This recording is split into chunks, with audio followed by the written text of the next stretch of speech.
बिस्मिल्लाहिर्रहमानिर्रहीम। ये हमारा बायोकेमिस्ट्री का दूसरा लेक्चर है। पहले लेक्चर के अंदर हमने पढ़ा था कि मोनोस्क्राइड क्या होते हैं। इस लेक्चर के अंदर हम पढ़ेंगे कि मोनोस्क्राइड से डाइस्क्राइड कैसे बनते हैं। तो मोनोस्क्राइड से डाइस्क्राइड बनाने से पहले मोनोस्क्राइड की थोड़ी बहुत एक दफ़ा रिवीजन कर लेते हैं। तो मोनोस्क्राइड के अंदर हमने पढ़ा था आइसोमरिज्म क्या होती है। तो थोड़ा बहुत पहले आइसोमरिज्म देख लेते हैं मोनोस्क्राइड की। एक दफ़ा हमारी मोनोस्क्राइड की रिवीजन हो जाएगी, उसके बाद हम देखेंगे कि मोनोस्क्राइड से डाइस्क्राइड कैसे बनते हैं। तो आइसोमरिज्म के अंदर मैंने आपको बताया था कि वैसे तो मोनोस्क्राइड जो हैं बहुत ज़्यादा टाइप्स के होते हैं, लेकिन जो हमारे बुक के अंदर ज़्यादातर इस्तेमाल होने हैं वो यही 5 हैं: glucose, galactose, L glucose, fructose and mannose. अच्छा, ये सारे के सारे जो मोनोस्क्राइड हैं, ये सारे के सारे हेक्सोजेज हैं। हेक्सोजेज का क्या मतलब है? यानी ये सारे के सारे 6 कार्बन पे मुश्तमिल हैं। आप जितने भी काउंट करेंगे इनका सारों का कार्बन नंबर सेम ही है, 6 है। इनका अगर मैं स्ट्रक्चर फार्मूला देखूं तो केमिकल फार्मूला देखूं तो वो है C6H12O6। लेकिन केमिकल फार्मूला तो सारों का सेम है, लेकिन स्ट्रक्चर फार्मूला तो डिफरेंट है। इसका मतलब है ये आइसोमर्स हैं एक दूसरे के। तो अब इनके अंदर हम देखते हैं कि कौन सी आइसोमरिज्म पाई जाती है। अगर मैं देखूं ग्लूकोज, ये आपके सामने है ग्लूकोज का फार्मूला। आपको पता है ग्लूकोज के अंदर जो फंक्शनल ग्रुप होता है वो एल्डिहाइड पाया जाता है। और बाकी मैंने बताया था ग्लूकोज के अंदर जो नीचे वाले OH हैं ये राइट साइड पे आते हैं, ये लेफ़्ट साइड पे और फिर राइट साइड पे, यानी 3 OH जो हैं राइट साइड पे आते थे। ये है डी ग्लूकोज। तो अब डी ग्लूकोज जो है, अगर मैं देखूं गैलेक्टोज के साथ कौन सी आइसोमरिज्म शो करता है, मैनोज के साथ कौन सी करता है, एल ग्लूकोज के साथ, फ्रक्टोज के साथ कौन सी आइसोमरिज्म शो करता है। तो सबसे पहले मैं देखूं कि ग्लूकोज जो है वो फ्रक्टोज के साथ कौन सी आइसोमरिज्म शो करेगा। तो आप देखें कि ग्लूकोज और फ्रक्टोज बाकी सारे सेम हैं, लेकिन इधर एल्डिहाइड ग्रुप है, इधर कीटोन ग्रुप है। तो ये फंक्शनल ग्रुप आइसोमरिज्म थी। अच्छा, अब हम देखते हैं कि ग्लूकोज जो है गैलेक्टोज के साथ कौन सी आइसोमरिज्म शो करता है। तो मैंने आपको बताया था कि ग्लूकोज और गैलेक्टोज के दरमियान सिर्फ कार्बन नंबर 4 का फ़र्क होता है। यानी कि जो गैलेक्टोज है उसकी कार्बन नंबर जो 4 है उसका OH और H जो है वो अपनी जगह चेंज कर देते हैं। तो अब जो है डी ग्लूकोज और गैलेक्टोज जो हैं ये आपस में कौन सी आइसोमरिज्म शो करेंगे। तो ये दोनों एक दूसरे के एपीमर्स हैं। मैंने बताया था कि एपीमर्स एसोमर्स होते हैं जिनकी सिर्फ एक कार्बन डिफरेंट हो, बाकी सारा सेम हो। तो ये कौन सी कार्बन डिफरेंट है, ये एपीमर्स शो करते हैं एट कार्बन नंबर 4 पे। अगर मैं देखूं ग्लूकोज जो है मैनोज के साथ कौन सी आइसोमरिज्म शो कर रहा है, तो यही ग्लूकोज जो है मैनोज के साथ देखेंगे तो यहाँ सिर्फ कार्बन नंबर 2 का फ़र्क है, बाकी सारा का सारा ग्लूकोज है मैनोज के अंदर, लेकिन कार्बन नंबर जो 2 है वो डिफरेंट है इसके अंदर। तो ये भी एपीमर्स है क्योंकि सिर्फ एक कार्बन का फ़र्क है, एक कार्बन का फ़र्क है तो एपीमर्स है। लेकिन वो भी एपीमर्स था, ये भी एपीमर्स है, यानी ग्लूकोज और मैनोज दोनों आपस में एक दूसरे के एपीमर्स हैं। ग्लूकोज और गैलेक्टोज भी एपीमर हैं, लेकिन फ़र्क ये है कि डी ग्लूकोज और गैलेक्टोज जो हैं ये कार्बन नंबर 4 पे एपीमर्स हैं, और ये ग्लूकोज और मैनोज कार्बन नंबर 2 पे एपीमर्स हैं। ठीक है, ये हमने देखा था एपीमर्स। दूसरा हमने ये देखा था कि बाज़ दफ़ा क्या होता है, ये ग्लूकोज जो है ये अपना मिरर इमेज बनाता है, यानी अपने सारे OH जो है उस साइड पे चले जाते हैं और इस साइड वाले उस साइड पे चले जाते हैं, बाकी सारा सेम है। तो ये जो मिरर इमेज बनते हैं इनको हम क्या नाम देते थे, इनको देते थे इनांशोमर। तो मैं कह सकता हूँ जो ग्लूकोज है ये एल ग्लूकोज के साथ, अच्छा ये डी ग्लूकोज है, और आपको पता होना चाहिए कि ये डी ग्लूकोज जो है ये नेचुरल है, ये आर्टिफिशियल है। डी ग्लूकोज जो है ये मोर इबंडेंट इन आवर बॉडी है, हमारे बॉडी के अंदर सिर्फ डी ग्लूकोज पाया जाता है। एल ग्लूकोज तो हम आर्टिफिशियली बनाते हैं, बॉडी के अंदर बन भी जाए तो वो नॉर्मल नहीं होगा, नॉर्मल डी ग्लूकोज है। ठीक है, तो डी ग्लूकोज से उसका इनांशुमर है एल ग्लूकोज। अच्छा, ये डी और एल का क्या कंसेप्ट है, तो ये है, ये होते हैं रोटेटरी। रोटेट का मतलब है ये, डी का मतलब होता है डेक्स्ट्रो रोटेटरी, डेक्स्ट्रो रोटेटरी, और एल का मतलब होता है लीवो रोटेटरी। क्या मतलब, डेक्स्ट्रो रोटेटरी ऐसे हैं जो लाइट को राइट साइड पे जो हैं वो टर्न करते हैं, लाइट को राइट साइड पे जो है मोड़ देते हैं। किस तरह, ये जो डी ग्लूकोज है ये डेक्स्ट्रो रोटेटरी है, इस पे लाइट पड़ेगी, लाइट पड़ेगी और ये राइट साइड पे मोड़ेगा, इस साइड पे मोड़ेगा। ये इनके क्रिस्टल जब बनते हैं ना वो लाइट को मोड़ते होते हैं, इधर आपको सही समझ में नहीं आएगी। अच्छा, जो आपने सिर्फ इतना याद रखना है कि जो एल ग्लूकोज हैं ये लीवो रोटेटरी हैं। लीवो रोटेटरी का क्या मतलब है कि ये लेफ़्ट साइड पे जो लाइट है उसको रोटेट करते हैं, अच्छा, एल से लीवो, एल से लेफ़्ट, यानी लेफ़्ट साइड पे रोटेट करेंगे, ठीक है। और ये जो डी ग्लूकोज़ और एल ग्लूकोज़ हैं, इनको क्योंकि इनको वैसे तो हम इनांशियोमर कहते हैं। इनांशियोमर का मतलब है ये एक दूसरे के मिरर इमेज हैं। इनांशियोमर्स यानी मिरर इमेज हैं। लेकिन क्योंकि ये रोशनी को रोटेट कर रहे हैं, ग्लूकोज जो डी ग्लूकोज है ये राइट साइड पे रोशनी को रोटेट कर रहा है, जो एल ग्लूकोज है ये लेफ्ट साइड पे रोशनी को रोटेट कर रहा है। तो ये रोशनी को रोटेट करने वाली जो आइसोमरिज्म है, इसको हम ऑप्टिकल आइसोमरिज्म भी बोलते हैं। ऑप्टिकल का क्या मतलब होता है? लाइट को रोटेट करने वाली आइसोमरिज्म। तो हमने अब आइसोमरिज्म जो थी फंक्शनल ग्रुप आइसोमरिज्म पढ़ी है, एपीमर्स पढ़ा है, और इनांशियोमर या ऑप्टिकल आइसोमरिज्म ये सेम ही होती है, ठीक है। अच्छा, बाज़ दफ़ा लफ्ज़ रिसीमिक मिक्सचर का कोई पूछ लेना तो पता है, जो ये डी ग्लूकोज और एल ग्लूकोज का जो आपस का मिक्सचर होता है, यानी किसी सोल्यूशन के अंदर डी ग्लूकोज भी है, एल ग्लूकोज भी है, तो इन दोनों के कम्बिनेशन को हम रिसीमिक मिक्सचर बोलते हैं। और ये रिसीमिक मिक्सचर क्या करता है, जो इसके अंदर जो डी ग्लूकोज है वो राइट साइड पर रोशनी को रोटेट कर रहे होते हैं, और जो एल ग्लूकोज है वो लेफ्ट साइड पे रोटेट कर रहे होते हैं। जब डी ग्लूकोज राइट साइड पे रोटेट करने की कोशिश करते हैं, तो उसी time L glucose left side पे रोशनी को रोटेट करने की कोशिश करते हैं। तो इनका राइट साइड पे रोटेट करना, इनका लेफ्ट साइड पे रोटेट करना, ये एक दूसरे के जो असर है उसको कैंसिल कर देते हैं। तो इसलिए जो रिसीमिक मिक्सचर होता है उसके अंदर डी ग्लूकोज और एल ग्लूकोज दोनों पाए जाते हैं, लेकिन उसके बावजूद भी वो रोशनी को रोटेट नहीं कर सकता। ये रिसीमिक मिक्सचर का बाद किताबों में कंसेप्ट लिखा हुआ है, लेकिन इतना तफसील से जाने की ज़रूरत नहीं है। अच्छा, एक हमने आइसोमरिज्म अभी छोड़ दी है, वो है एनोमर्स। अच्छा, वैसे आपको पता होना चाहिए ये जितने भी मोनोसैकराइड हैं ये इस ओपन चेन के अंदर नहीं पाए जाते, बल्कि ये रिंग बनाते हैं। क्यों? क्योंकि इनकी रिंग जो है ये ज़्यादा स्टेबल होती है। जो हमारे बॉडी के अंदर है ना, वो भी इसी रिंग की शक्ल में ज़्यादातर पाए जाते हैं। यानी डी ग्लूकोज जो होगा वो डी ग्लूकोज इस फॉर्म में होगा। क्यों? क्योंकि ये ज़्यादा स्टेबल है बानिस्बत ओपन चेन के। तो इस जब साइक्लिक चेन के अंदर हम आइसोमरिज्म देखते हैं तो इसके अंदर होती है कौन सी आइसोमरिज्म? एनोमर्स, ठीक है। ये दो एक दूसरे के एनोमर्स हैं,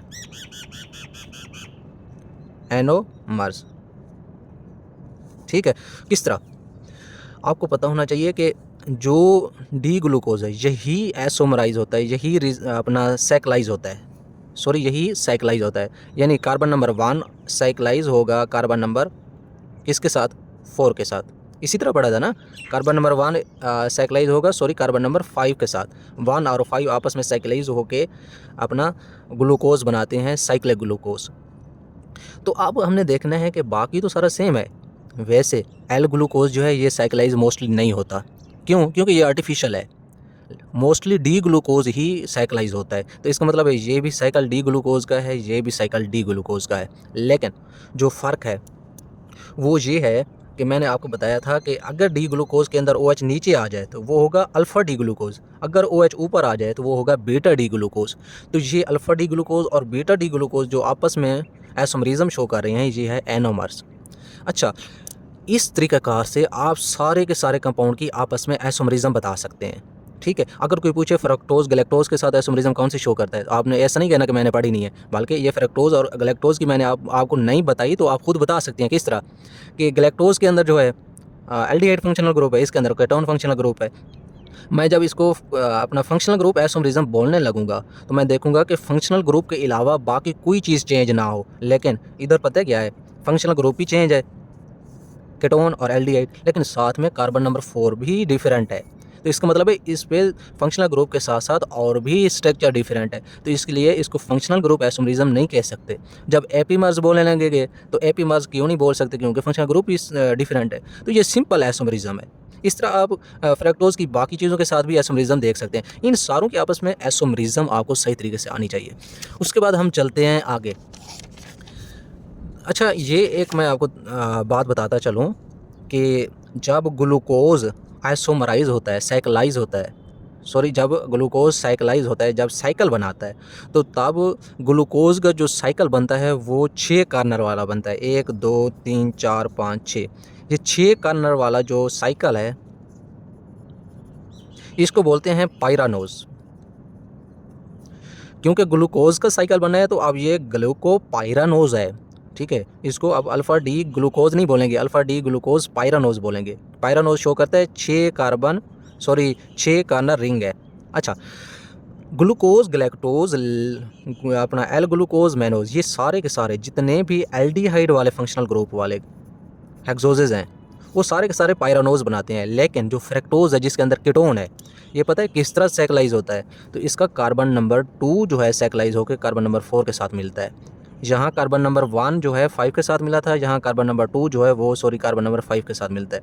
यहाँ 1 और 5 ने आपस में मिलके साइकिल बनाया था 6 कार्नर वाला। यहाँ कार्बन नंबर 2 और 5 जब मिलेंगे तो यहाँ 6 कार्नर वाला नहीं बनेगा बल्कि 5 कार्नर वाला बनेगा। तो इस 5 कार्नर वाले को हम बोलते हैं, पायरानोज नहीं बोलते, फ्यूरानोज बोलते हैं। तो इसका जो साइकिल होगा फ्रैक्टोज का उसको फ्रैक्टो फ्यूरानोज बोलेंगे, पायरानोज नहीं बोलेंगे। ठीक है, तो इसका मतलब है जितने भी कीटोन वाले फंक्शनल ग्रुप वाले जब साइक्लाइज होंगे वो अपना साइकिल जो बनाते हैं वो जितने भी कार्बन होते हैं ना उस कार्बन से एक कम कार्बन वाला साइकिल बनाते हैं। मसलन फ्रक्टोज के अंदर 6 कार्बन वाला कंपाउंड है तो ये 5 कार्बन वाला साइकिल बनाएगा। अगर 8 कार्बन वाला कोई कीटोन ग्रुप होगा तो वो 7 वाला बनाएगा, 9 वाला जो होगा 8 वाला, यानी एक कार्बन कम वाला ये साइकिल बनाता है। लेकिन एल्डिहाइड वाले जितने हैं इनके अंदर जितने नंबर ऑफ कार्बन होंगे उतने ही कॉर्नर वाला साइकिल बनेगा। ठीक है, अगर इस चीज़ की समझ नहीं भी आती तो यहाँ इतने गहराई में जाने की ज़रूरत नहीं है। ठीक है, फिलहाल हम चलते हैं अपने असल टॉपिक की तरफ। मोनोसैकेराइड से डाइसैकेराइड कैसे बनता है, ये हमारा असल टॉपिक है। अच्छा, इस डायग्राम को देखें, ये आपको ग्लूकोज नज़र आ रहा है, लेकिन कौन सा ग्लूकोज है? Alpha glucose. क्यों? क्योंकि OH नीचे है तो इसको मैं अल्फ़ा ग्लूकोज बोलूँगा। ये अल्फ़ा डी ग्लूकोज है या एल ग्लूकोज? तो मैंने आपको बताया है मोस्टली डी ग्लूकोज जो है साइक्लाइज होता है। तो एक तो ये डी ग्लूकोज है, लेकिन ये डी ग्लूकोज नहीं है, ये डी ग्लूकोपाइरानोज है। पाइरानोज इसलिए बोला है कि इसने साइकिल बना लिया है ग्लूकोज ने। लेकिन ये अल्फ़ा है या बीटा है? तो ये अल्फ़ा है क्योंकि OH नीचे है, ये भी अल्फ़ा है। तो ये अल्फ़ा डी ग्लूकोज और अल्फ़ा डी ग्लूकोज आपस में मिलते हैं। किस तरीके से मिलते हैं? इसका कार्बन नंबर जो 1 है, ये कार्बन नंबर 1 2 3 4 5 6। अच्छा, बाज़ दफ़ा स्टूडेंट क्या करते हैं नंबर इधर से शुरू कर देते हैं। इधर से अगर शुरू करेंगे 1 2 3 4 5, क्या 6 इसको देंगे? या 1 2 ऊपर जाके फिर इधर आएंगे? नहीं, इधर से नहीं दे सकते, आपने जो नंबरिंग है इधर से देनी है। तो ये कार्बन नंबर 1 हो गया। अच्छा, इसका देखें, इधर से अगर नंबरिंग दें 1 2 3 4, तो ये कार्बन नंबर 1 और कार्बन नंबर 4 आपस में बनाएंगे बॉन्डिंग। कैसे? इसका OH जो है, इसका OH, ये आपस में मिलेंगे, क्या बनेगा? ये इसका हाइड्रोजन और इसका OH, इसका हाइड्रोजन और इसका OH, ये आपस में मिलेंगे और ये मिलके वाटर रिलीज़ कर देंगे। ठीक है, इसका OH और इसका हाइड्रोजन मिलके वाटर रिलीज़ कर देंगे, लेकिन ये जो ऑक्सीजन है ये दरमियान में बॉन्ड बना लेगी। तो इस तरह की ये जो बॉन्डिंग बनी है इसको क्या बोलते हैं? क्या पॉलीमराइजेशन बोलेंगे या कंडेंसेशन बोलेंगे? तो ये जो है कंडेंसेशन है। क्यों? क्योंकि स्मॉल मॉलिक्यूल रिलीज़ हुआ है, 2 लार्ज मॉलिक्यूल के मिलने से, 2 मॉलिक्यूल के मिलने से एक लार्ज मॉलिक्यूल भी बना है, उसके साथ एक छोटा फ्रैगमेंट भी रिलीज़ हुआ है। तो ये कंडेंसेशन है। अगर ये वाटर रिलीज़ ना होता तो इसे पॉलीमराइजेशन बोल सकते थे, लेकिन आप पॉलीमराइजेशन नहीं बोल सकते। तो ये बॉन्डिंग कौन सी होगी? तो ये बॉन्डिंग होगी अल्फ़ा। अल्फ़ा क्यों बोला है? क्योंकि दोनों OH नीचे हैं। ठीक है, डी ग्लूकोज हैं, लेकिन ये कौन सी बॉन्डिंग बना रहे हैं? ये 1 और 4। तो इस समय बोलेंगे अल्फ़ा 1 4 ग्लाइकोसाइडिक बॉन्ड। ये जो बॉन्ड है इसे ग्लाइकोसाइडिक बॉन्ड बोलते हैं और ये 1 और 4 के दरमियान है। अच्छा, इसी तरह अल्फ़ा 1 6 भी बॉन्ड होता है। वो किस तरह होता है? अगर इसी ग्लूकोज का जो है इस ग्लूकोज के साथ बॉन्डिंग बनाना शुरू कर दे तो ये मॉलिक्यूल आपस में भी बॉन्डिंग कर सकते हैं ना। तो ये कार्बन नंबर 5 है, ये कार्बन नंबर 6। अब इसका कार्बन नंबर 6 जो है इसके कार्बन नंबर 1 के साथ मिलेगा।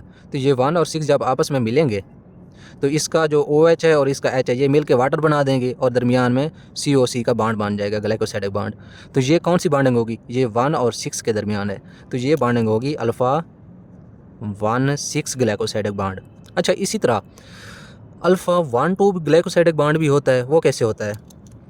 अगर इसका कार्बन नंबर 1 इसका कार्बन नंबर 2 से बॉन्ड बनाए, लेकिन ये नीचे आना पड़ेगा क्योंकि OH मिलते हैं और एक वाटर और ऑक्सीजन के दरमियान बॉन्ड बनता है, एक वाटर रिलीज़ होता है और ऑक्सीजन के दरमियान बॉन्ड बनता है। तो ये कौन सा बॉन्ड होगा? ये कार्बन नंबर 2 है ये कार्बन नंबर 2 है और ये कार्बन नंबर 1 है। तो ये अल्फ़ा 1 2 ग्लाइकोसाइडिक बॉन्ड होगा, अल्फ़ा 1 2। अच्छा, अगर ये OH ऊपर होता और ये OH ऊपर होने की वजह से इधर ही बॉन्ड बन जाता, ऊपर ही। तो अब ये कौन सा बॉन्ड होता, ये है तो कार्बन नंबर 2 और कार्बन नंबर 1 के दरमियान, लेकिन ये तो अल्फ़ा है, ये अब बीटा होगा क्योंकि OH ऊपर है, ये बीटा डी ग्लाइकोपायरानोज होगा। तो इसको अब बीटा 1,2 ग्लाइकोसाइडिक बॉन्ड बोलेंगे। क्यों? क्योंकि ये OH ऊपर आ गया है, ये बीटा बन गया है। तो अब अल्फ़ा 1,2 ग्लाइकोसाइडिक बॉन्ड, अल्फ़ा 1,4 और अल्फ़ा 1,6 और बीटा 1,4 ग्लाइकोसाइडिक बॉन्ड का पता चल जाना चाहिए। ठीक है, तो हम देखते हैं कि जब इसी तरह ग्लूकोज और ग्लूकोज आपस में मिलते हैं तो उसके नतीजे में क्या बनता है, माल्टोज बनता है। माल्टोज के अंदर कौन सी बॉन्डिंग है, अल्फ़ा 1,4, यही वाला सेम बॉन्ड होगा। जब ग्लूकोज और ग्लैक्टोज आपस में मिलते हैं तो क्या बनता है, लैक्टोज। लैक्टोज के अंदर बीटा 1,4 बनेंगे। ग्लूकोज और फ्रैक्टोज आपस में मिलेंगे, सक्रोज बनाएंगे और अल्फ़ा 1,2 ग्लाइकोसाइडिक बॉन्ड है। तो ये आपको बॉन्डिंग पता होना चाहिए। अच्छा, बाद दफ़ा क्या होता है, ग्लूकोज, गैलेक्टोज और फ्रक्टोज भी आपस में मिल जाते हैं और इनके मिलने से जो है एक डाइसक्राइड नहीं बनता, एक ट्राइसक्राइड बनता है। किस तरह, ग्लूकोज मिला है, गैलेक्टोज और फ्रक्टोज मिला है, तो ये एक ट्राइसक्राइड बना है, इसको बोलते हैं रेफिनोज। ठीक है, इसके अंदर कौन सी बॉन्डिंग होती है, तो ये सारे तरीक़ाकार मैं आपको एक डायग्राम से दिखाता हूँ। अब बॉन्डिंग को इस डायग्राम से मज़ीद देखते हैं। ये आपको माल्टोज़ नज़र आ रहा है। माल्टोज़ के अंदर ये है ग्लाइकोसाइडिक बॉन्ड। ये ग्लाइकोसाइडिक बॉन्ड जो है ये नीचे बना खड़ा है। ये ग्लाइकोसाइडिक बॉन्ड जो है ऊपर बना खड़ा है। ये नीचे है तो इसका मतलब है ये दोनों OH नीचे थे, इसलिए इसको हम अल्फ़ा बोलेंगे, बीटा नहीं बोलेंगे। तो ये अल्फ़ा है, 1,4 होगा या 1,6 होगा या 1,2 होगा। तो इस ग्लूकोज़ का कार्बन नंबर 4 है, इसका कार्बन नंबर 1 है, तो ये अल्फ़ा 1,4 ग्लाइकोसाइडिक बॉन्ड है। अच्छा, लैक्टोज़ की बॉन्डिंग देखें तो ये ऊपर बना खड़ा है, तो इसका मतलब है ये बीटा होगा, क्योंकि OH ऊपर थे तो बॉन्ड भी ऊपर बन गया है। बॉन्ड OH के दरमियान हमेशा बनता होता है ना। तो ये कौन सा बॉन्ड होगा, 1,4 होगा या 1,6 होगा या 1,2 होगा। तो लैक्टोज़ के अंदर आपको पता है कौन सा बॉन्ड होता है, 1,4। इसका कार्बन नंबर ये 4 है, ये कार्बन नंबर 1 है, तो ये बीटा 1,4 ग्लाइकोसाइडिक बॉन्ड हो गया। सक्रोज़ के देखें, सक्रोज़ के अंदर ये फ्रक्टोज़ है। फ्रक्टोज़ आपको पता है क्योंकि इसका कीटोन फंक्शनल ग्रुप होता है, इसलिए ये 5 कार्बन वाला रिंग बनाता है। तो इसकी बॉन्डिंग को देखने से पहले आपको नंबरिंग आनी चाहिए इसकी। तो नंबरिंग जो है, ये कार्बन नंबर 1 होगा और ये कार्बन नंबर 2 होगा और ये ग्लूकोज़ का कार्बन नंबर 1 है, तो ये ग्लूकोज़ का कार्बन नंबर 1 और फ्रक्टोज़ का कार्बन नंबर 2 के दरमियान बॉन्ड बना है, तो ये 1,2 ग्लाइकोसाइडिक बॉन्ड होगा। अल्फ़ा होगा या बीटा होगा, तो ये बॉन्ड नीचे बना खड़ा है, नीचे बना खड़ा है, तो इसलिए ये अल्फ़ा 1,2 ग्लाइकोसाइडिक बॉन्ड होगा। अगर इसी को हम मज़ीद आगे जाके समझें एक और डायग्राम से, ठीक है, तो ये आपके सामने जो है ये ग्लूकोज़ और फ्रक्टोज़ के दरमियान अल्फ़ा 1,2 बॉन्डिंग है जो कि सक्रोज़ के अंदर पाई जाती है। ये गैलेक्टोज़ और ग्लूकोज़ के दरमियान बीटा 1,4 बॉन्डिंग है जो कि अपना कहाँ पाई जाती है, लैक्टोज़ के अंदर। ये ग्लूकोज़ और ग्लूकोज़ के दरमियान अल्फ़ा 1,4 बॉन्डिंग शो की हुई है जो कि अपना माल्टोज़ के अंदर पाई जाती है। ये माल्टोज़ का बॉन्ड है, ठीक है, और ये लैक्टोज़ का बॉन्ड है और ये सक्रोज़ का बॉन्ड है। ये आपको पहले पता है, ठीक है। अगर मैं अब दिखाऊँ अपना रेफिनोज़ का, तो रेफिनोज़ के अंदर मैंने बताया था कि ग्लूकोज़ मिलता है और फ्रक्टोज़ मिलता है।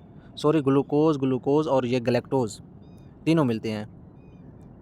गैलेक्टोज़ भी मिलता है, ग्लूकोज़ और फ्रक्टोज़ भी मिलता है, तो इससे बनता है रेफिनोज़।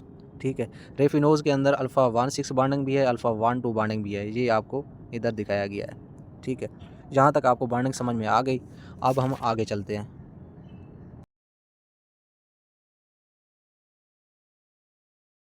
हमने यहाँ तक ये देख लिया कि डाइसक्राइड और ट्राइसक्राइड कैसे बनते हैं, तो अब हम देखेंगे कि पॉलीसक्राइड कैसे बनते हैं। मसलन ग्लूकोज़ और ग्लूकोज़ मिले, ये ग्लूकोज़ मिला, ये ग्लूकोज़ मिला और ये ग्लूकोज़ आपस में मिले, तो ये ग्लूकोज़ जो हैं ये इस तरह आपस में भी मिल सकते हैं, वो भी मैंने आपको तरीका बताया किस तरह मिलते हैं, ठीक है। तो इस तरह जो बॉन्डिंग बनती है ये होती है पॉलीसक्राइड के अंदर, जिसके अंदर अपना 10 से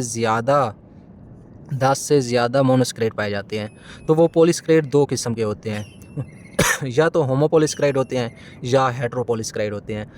तो ये होमो और हेट्रो का जो कंसेप्ट है ये इस तरह है कि होमो का मतलब होता है एक जैसे, यानी इसके अंदर सारे के सारे मोनोसक्राइड एक जैसे होंगे। हेट्रो का क्या मतलब है, हेट्रो का मतलब है कि इसके अंदर जो मोनोसक्राइड हैं वो मुख्तलिफ होंगे।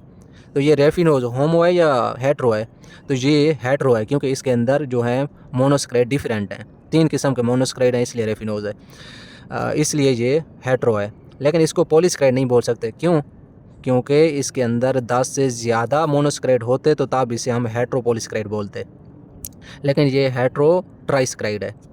अच्छा, होमो और हेट्रो के अंदर आप मिसालों को अगर देखें तो होमोपॉलीसेकेराइड की कौन सी मिसालें हैं? सेलुलोज, जो फेमस हैं वो सारे के सारे होमोपॉलीसेकेराइड के अंदर आते हैं। सेलुलोज, उसके अलावा ग्लाइकोजन, उसके अलावा स्टार्च के अलावा डेक्स्ट्रिन भी होती है, डेक्स्ट्रिन के अलावा एनोलिन भी होती है। इस एनोलिन को आपने इंसुलिन नहीं पढ़ना, ये एनोलिन है, ये पॉलीसेकेराइड है और है भी होमोपॉलीसेकेराइड। अच्छा, इनके अंदर हम देखते हैं बाइंडिंग कौन सी होती है। अच्छा, सेलुलोज के अंदर आपको पता है कौन सी बाइंडिंग होती है सेलुलोज के अंदर? अल्फ़ा 14 और अल्फ़ा 16, लेकिन दोनों के दोनों अल्फ़ा 14 एंड अल्फ़ा 16 बाइंडिंग जो होती है ये किस तरह होती है? ये तो अगर चेन के अंदर एक लीनियर चेन के अंदर मिलेंगे तो ये अल्फ़ा 14 है, लेकिन जब ये ब्रांचिंग बनाएंगे तो ये अल्फ़ा 16 की सूरत में बनाएंगे। तो आप देखते हैं ग्लाइकोजन के अंदर कौन सी बाइंडिंग है? Alpha 14 and alpha 16। इसके अंदर भी अल्फ़ा 14 अल्फ़ा 16 है, लेकिन फ़र्क क्या है? सेलुलोज जो है ये लेस ब्रांचिंग होता है, ग्लाइकोजन जो है ये मोर ब्रांचिंग होता है। स्टार्च को अगर देखें तो स्टार्च के अंदर 2 किस्म के कंपाउंड हैं, एक अमाइलोज होता है, एक होता है अमाइलोपेक्टिन।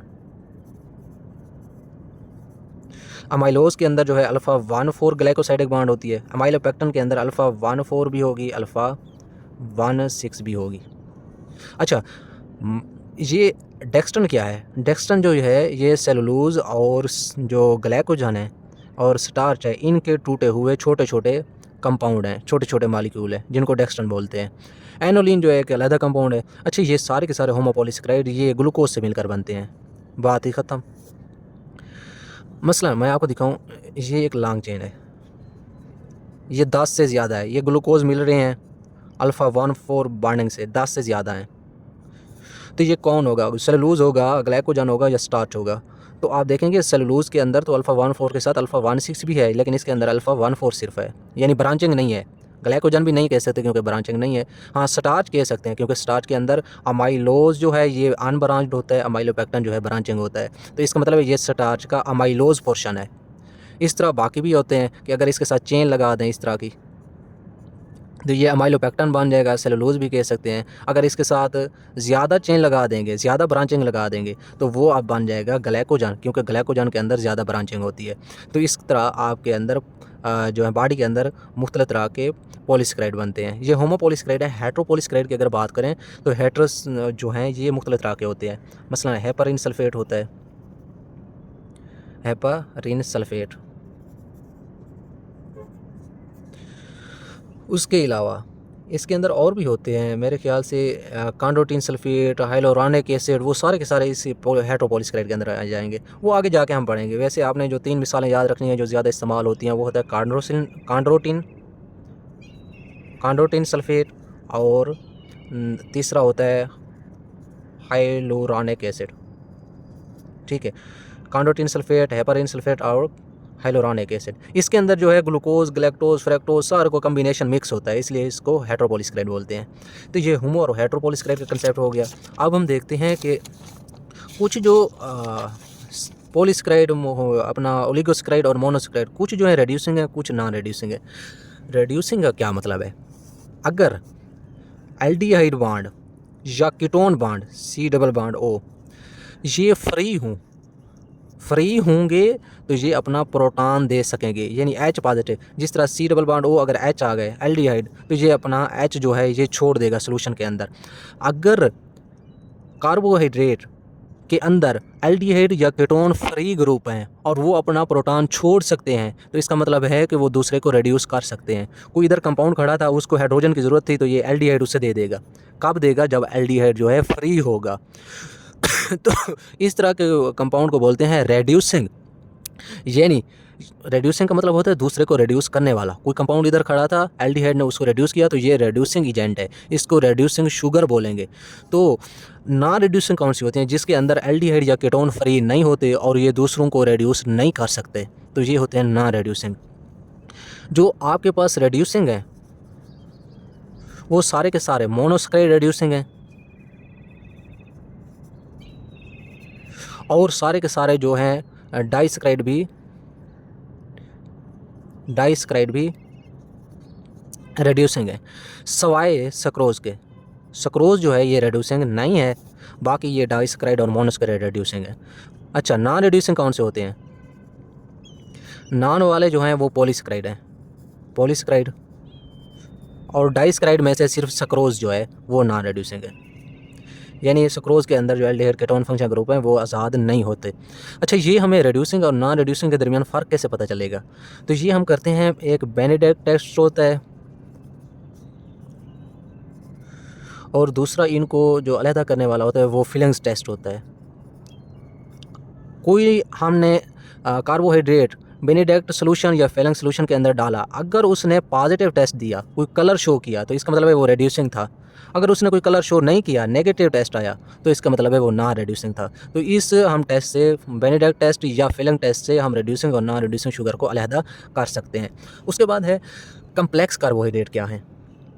अच्छा, बाज़ दफ़ा क्या होता है, कार्बोहाइड्रेट जो है वो प्रोटीन के साथ मिल जाती है।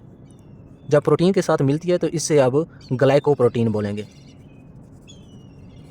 बाज़ दफ़ा क्या होता है, जो कार्बोहाइड्रेट है लिपिड के साथ मिल जाती है तो उसको बोलेंगे ग्लाइकोलिपिड। बाज़ दफ़ा क्या होता है कि जो कार्बोहाइड्रेट है वो प्यूरीन्स या पायरीमिडीन्स के साथ मिल जाती है, तो इसके नतीजे में क्या बनता है, न्यूक्लिक एसिड। ये क्या है, यानी डीएनए बनेगा या आरएनए बनेगा। वैसे आपने पढ़ा होगा कि डीएनए के अंदर जो है डीऑक्सीराइबोज होती है, डीऑक्सीराइबोज, और आरएनए के अंदर जो है राइबोज होती है। ये तो आपने पढ़ा हुआ है। ये राइबोज और डीऑक्सीराइबोज ये दोनों के दोनों ये मोनोसैकेराइड हैं। इसका मतलब है कि ये डीऑक्सीराइबोज और राइबोज जब पैरामिडीन्स और प्यूरीन के साथ मिलती हैं तो उसके नतीजे में न्यूक्लिक एसिड यानी डीएनए और आरएनए बनते हैं। अच्छा, प्यूरीन्स क्या हैं वो आपको पता है, डबल रिंग है, एडिनिन गवानिन। पायरिमिडीन्स क्या हैं, सिंगल रिंग है, जिस तरह साइटोसिन, थायामीन और यूरेसिल। ठीक है, ये चीज़ें ग्लूकोज के साथ मिलते हैं, ग्लूकोज के साथ नहीं, सॉरी, राइबोज के साथ मिलती हैं और डीएनए और आरएनए बनाती हैं। तो इसको बोलते हैं न्यूक्लिक एसिड। डीएनए और आरएनए को कम्बिनेशन में न्यूक्लिक एसिड बोलते हैं।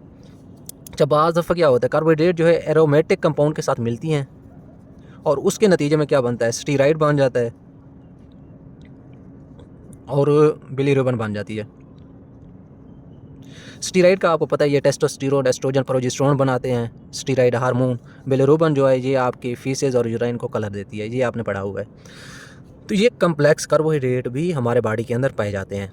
ठीक है, उसके बाद हम देखते हैं कार्बोहाइड्रेट को ऑक्सीडाइज भी कर सकते हैं, रेड्यूस भी कर सकते हैं। किस तरह? ये आपके पास है ग्लूकोज, इसको अगर आपने रेड्यूस करना है, सॉरी, इसको अगर आपने ऑक्सीडाइज करना है, तो आपको पता होना चाहिए जो ऑक्सीडेशन होती है ना, जब अल्केन की ऑक्सीडेशन होगी, अल्केन की ऑक्सीडेशन से अल्कोहल बनता है, अल्कोहल की ऑक्सीडेशन से जो एल्डिहाइड और कीटोन बनते हैं, और एल्डिहाइड और कीटोन की ऑक्सीडेशन से है वो कार्बोक्सिलिक ग्रुप बनते हैं, कार्बोक्सिलिक एसिड बनते हैं। ये है ऑक्सीडेशन का अमल। अगर रिडक्शन करेंगे तो इस तरफ जाएंगे, यानी कार्बोक्सिलिक एसिड की रिडक्शन करेंगे तो एल्डिहाइड कीटोन बनेंगे, इसकी रिडक्शन करेंगे तो अल्कोहल, अल्कोहल की रिडक्शन करेंगे तो अल्केन। तो अब ये है ग्लूकोज, इसकी ऑक्सीडेशन कैसे हो सकती है? पहले तो देखें, ग्लूकोज जो है एक अल्कोहल है, ग्लूकोज जो है एक अल्कोहल है। क्यों? क्योंकि सारे OH है, लेकिन इसका जो है एल्डिहाइड ग्रुप भी है, तो इसका मतलब एल्डिहाइड कीटोन कैटेगरी में भी आ सकता है। अगर इसका एल्डिहाइड ग्रुप जो है ऑक्सीडेशन करेगा तो उसके नतीजे में कार्बोक्सिलिक एसिड बनेगा। अगर इसका OH ग्रुप अल्कोहल अगर ऑक्सीडेशन करेगा तो अल्कोहल के नतीजे में एल्डिहाइड या कीटोन बनेगा। तो होता क्या है, बाज़ दफ़ा इसका जो है एल्डिहाइड COH ग्रुप जो है वो ऑक्सीडेशन कर जाता है, बाज़ दफ़ा इसका जो है अल्कोहल यानी CH2 के साथ जो OH लगा हुआ है ये टर्मिनल, ये ऑक्सीडेशन कर जाता है। बाज़ दफ़ा जो है इसका एल्डिहाइड ग्रुप यानी COH जो है ये भी ऑक्सीडेशन कर जाता है और उसके साथ ये अल्कोहल भी ऑक्सीडेशन कर जाता है, दोनों भी कर जाते हैं। अब हम देखेंगे कि इनके ऑक्सीडेशन से प्रोडक्ट कौन से बनते हैं। तो आपने ये देखना है कि अगर ये एल्डिहाइड अगर ऑक्सीडेशन करेगा तो उसके नतीजे में कार्बोक्सिलिक एसिड बनेगा, क्योंकि एल्डिहाइड की ऑक्सीडेशन से कार्बोक्सिलिक एसिड बनता है। तो यहाँ क्या ग्रुप लग जाएगा, ये C double bond O H लग जाएगा, ये C double bond O H यानी सी डबल ओ एच है, कार्बोक्सिलिक एसिड बन जाएगा ऑक्सीडेशन से। तो ये जब कार्बोक्सिलिक एसिड बनता है तो अब इस ग्लूकोज को क्या नाम देते हैं, इस ग्लूकोज को नाम देते हैं ग्लूकोनिक एसिड। वैसे अगर एल्डिहाइड अगर ऑक्सीडेशन करेगा तो उसको बोलते हैं एल्डोनिक एसिड, क्योंकि ग्लूकोज ने ऑक्सीडेशन की है तो इसको आप बोलेंगे ग्लूकोनिक एसिड। ठीक है, ये ग्लूकोनिक एसिड कहाँ इस्तेमाल होता है, ये आपकी जो बॉडी के अंदर है एसिडिटी को बैलेंस करने के लिए इस्तेमाल होता है। अच्छा, अगर यहाँ पे आके ऑक्सीडेशन हुई तो ये आपको पता है अल्कोहल है, अल्कोहल के नतीजे में एल्डिहाइड बनेगा। तो इस एल्डिहाइड बनने के नतीजे में जो कंपाउंड बनेगा उसको हम बोलेंगे उसको क्या नाम दे सकते हैं, यूरानिक एसिड। ठीक है, क्योंकि एक एल्डिहाइड पहले है एक और आ गया है, तो दो एल्डिहाइड जब बनते हैं तो इसको नाम देते हैं यूरानिक एसिड। क्योंकि ग्लूकोज की अगर ऑक्सीडेशन हुई है तो इसको हम नाम देंगे ग्लूकोरानिक एसिड। ठीक है, अगर एल्डिहाइड भी ऑक्सीडाइज हो जाए और अल्कोहल भी ऑक्सीडाइज हो जाए तो अब क्या होगा, एल्डिहाइड से कार्बोक्सिलिक एसिड बन जाएगा और अल्कोहल से एल्डिहाइड या कीटोन बन जाएगा। तो उसके नतीजे में एल्डिहाइड से क्या बनेगा, COOH कार्बोक्सिलिक एसिड बन जाएगा, और अल्कोहल से क्या बन जाएगा, एल्डिहाइड। तो अब जो रिजल्टिंग कंपाउंड होगा उसके अंदर कार्बोक्सिलिक एसिड होगा और एल्डिहाइड होगा। तो अब होगा क्या, इस कंपाउंड को क्या नाम देंगे, एल्डेरिक एसिड, एल्डेरिक एसिड। क्योंकि ग्लूकोज की ऑक्सीडेशन हुई है, ग्लूकोज के अंदर एल्डिहाइड और जो अल्कोहल हैं दोनों ऑक्सीडाइज हुए हैं, तो इसको नाम देते हैं ग्लूकेरिक एसिड, ग्लूकेरिक एसिड। अच्छा, जो ग्लूकेरिक एसिड है ये भी हमारे बॉडी के अंदर पाया जाता है। ठीक है, इतना ये स्पेसिफिक नहीं होता, लेकिन जो ग्लूकोरोनिक एसिड है ना, ये आपके लीवर के अंदर पाया जाता है और डिटॉक्सिफिकेशन करता है।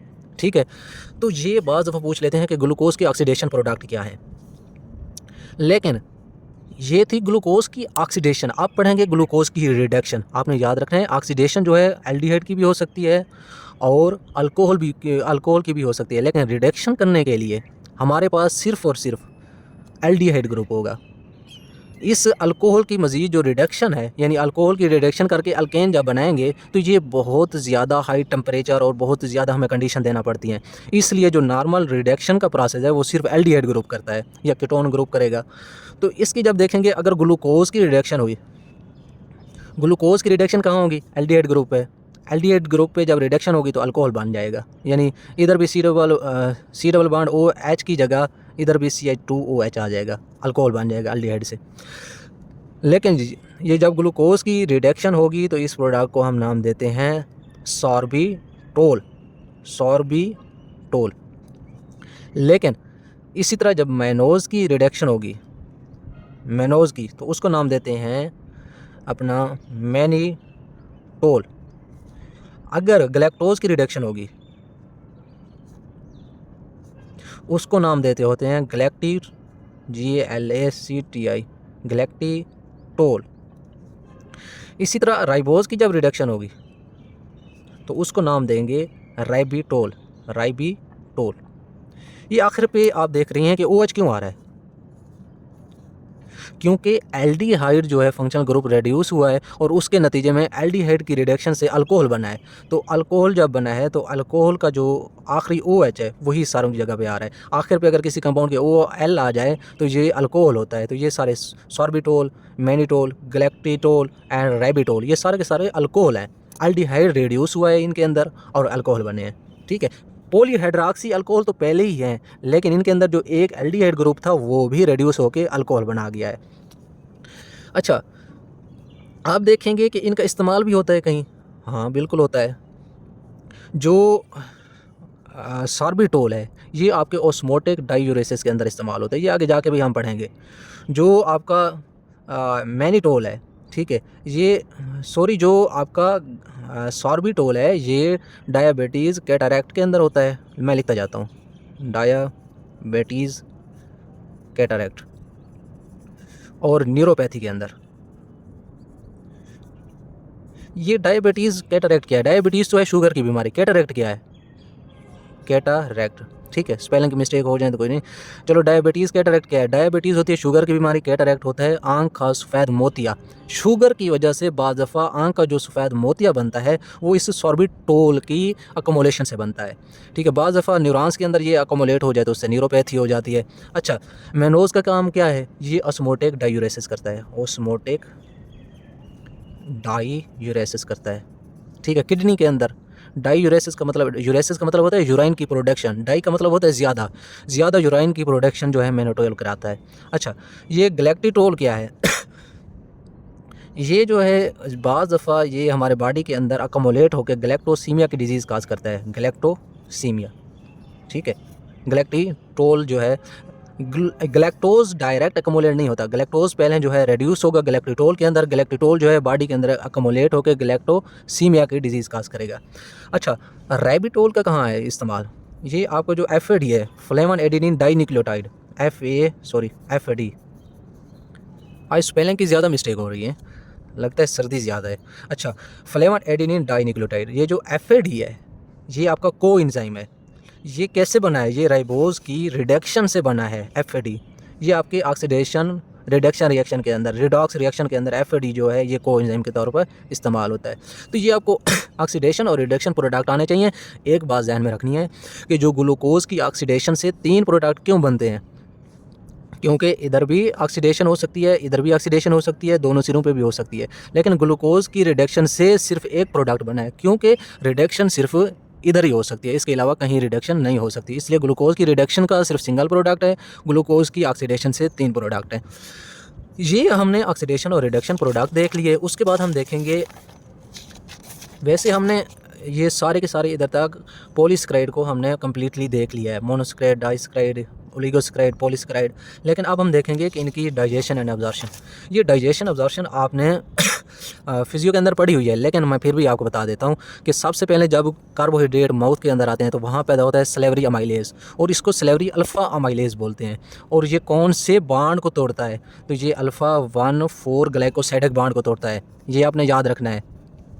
ये फिजियो के अंदर मैंने आपको इसलिए नहीं बताया था क्योंकि वहाँ मैंने आपको बॉन्डिंग नहीं पढ़ाई थी, इसलिए आपको समझ में नहीं आना था।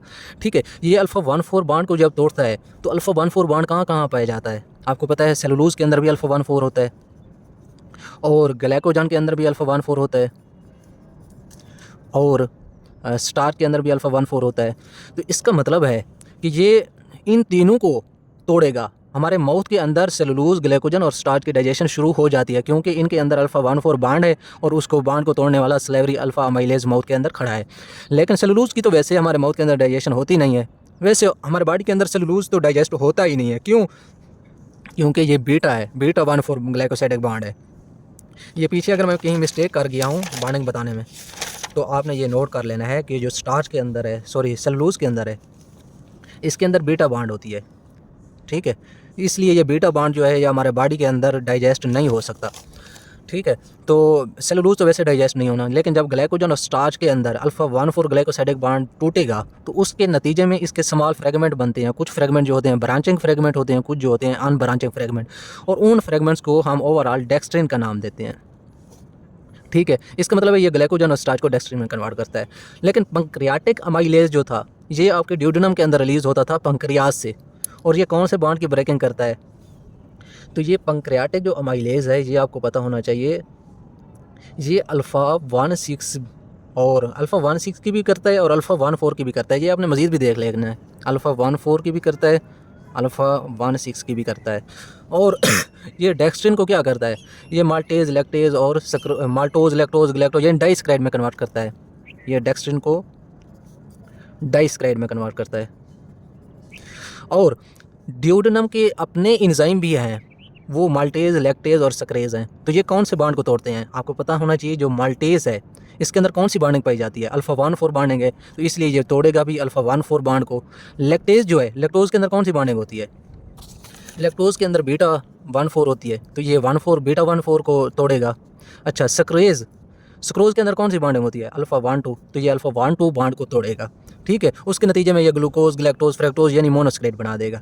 जब ग्लूकोज, ग्लैक्टोज और फ्रैक्टोज बन जाते हैं इनकी डाइजेशन से, अब इनकी करानी है अब्जॉर्प्शन। तो आपको पता है कि इनकी अब्जॉर्प्शन जो है 2 मैकेनिज़्म के तहत होती है। एक क्या था? फैसिलिटेटेड डिफ्यूजन, एक था सेकेंडरी एक्टिव ट्रांसपोर्ट। ठीक है, सेकेंडरी एक्टिव ट्रांसपोर्ट जो था वो सोडियम की मौजूदगी में होती थी। सोडियम जाता था, वो ग्लूकोज और गैलेक्टोज को भी साथ ले जाता था, इसलिए हम इसको बोलते हैं सोडियम ग्लूकोज, इसलिए हम इसे बोलते हैं कि ये सोडियम ग्लूकोज गैलेक्टोज ट्रांसपोर्टर 1 है। लेकिन जो फ्रक्टोज़ है ये फैसिलिटेटेड डिफ्यूजन करता था और ये गल्यूट 5 के ज़रिए होती थी, यानी गल्यूट ट्रांसपोर्टर 5 के ज़रिए फैसिलिटेटेड डिफ्यूजन होती थी। ये ल्यूमन से जब ये हमारे स्मॉल इंटेस्टाइन की दीवारों में आ जाते हैं तो वहाँ से ये जाते हैं हेप्टिक वेन के अंदर। हेप्टिक वेन इन्हें जो है लीवर के अंदर ले जाती है। लीवर के अंदर जो है ग्लूकोज जो है वो ग्लाइकोजन में कन्वर्ट होता है। अपना गैलेक्टोज और फ्रक्टोज जो है वो भी ग्लूकोज और ग्लाइकोजन में कन्वर्ट होते हैं। वो मैंने आपको मेटाबॉलिज्म अभी पढ़ाना है।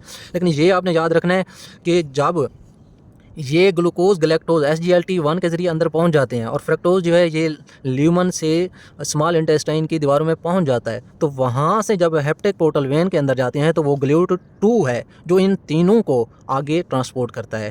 तो जहाँ तक हमने digestion, absorption, reducing, oxidising product, तकरीबन मोस्टली चीज़ें हमने कवर कर ली हैं। जहाँ से आपको समझ ना आए तो आपने ज़रूर पूछना है।